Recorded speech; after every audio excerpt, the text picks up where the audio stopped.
আজকে কিছু গুরুত্বপূর্ণ কথা বলবো। কথাটি মনোযোগ সহকারে শুনবেন।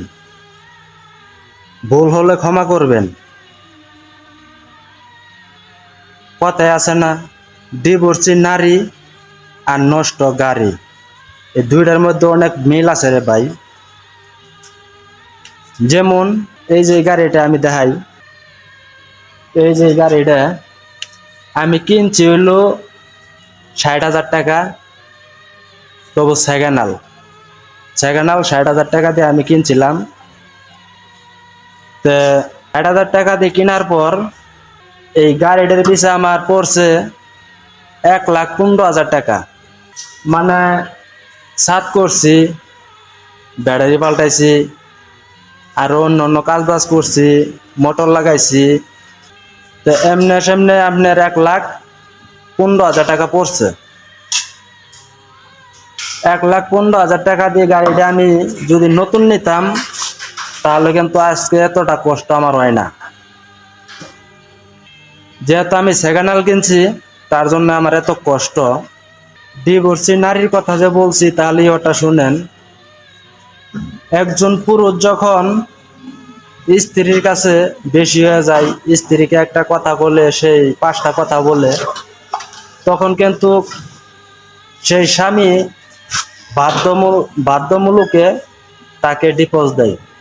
এবং কি আছে অনেক মহিলারা যে স্বামীর কথা ভাল লাগে না, পরকিয়া করতে ভাল লাগে। তো দেখা গেছে যে সংসারের ভিতরে অনেক গ্যাঞ্জাম লাগা থাকে, সুখ শান্তি দুইজনের থেকে একজনেরও হয় না, তখন কিন্তু ডিভোর্স হয়ে যায়।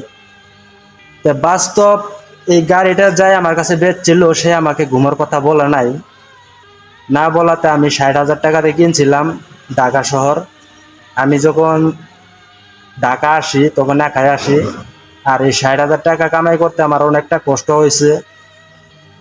তো ঢাকা শহর যেহেতু বসে তো খাওয়ার মতো সম্ভব না, কিছু না কিছু করতে হবে। চাকরির জন্য কত জায়গায় ঘুরছি, কত আবেদন করছি, চাকরি হয় নাই। তারপর যাই হোক, আমি কিছু কাজ বাজ করে আমি ৬০,০০০ টাকা জমাইলাম। ৬০,০০০ টাকা দিয়ে এই গাড়িটা কিনছি। কেনার পর এখন কি বলবো, প্রত্যেকটা দিন নষ্ট হয়, প্রত্যেকটা দিন নষ্ট হয়, প্রত্যেকটা দিনই নষ্ট হয়। কালকেও আমি কাজ করাইছি, এই যে এই চাকা চুক্কা গুলা, ব্যাক্সেল ম্যাক্সেল এডি সব আমি কাজ করছি কালকেও। এখন আজকেও আবার নষ্ট। তবু এর জন্যই বলছি যে যদি বিয়ে করেন, ডিভোর্সি নারীর তার ব্যাকগ্রাউন্ড জেনে শুনে তারপরে বিয়ে করবেন। আর যদি কোনো ভাই গাড়ি কিনেন, তাহলে সেই গাড়ির বিস্তারিত জেনে শুনে সেই গাড়িটা কিনবেন, ক্ষয় করবেন। তা আমার মতো ভুল কেউ করেন না। আর ডিভোর্সি নারীদের কথা বলছি, ডিভোর্সি নারী আর গাড়ি এক।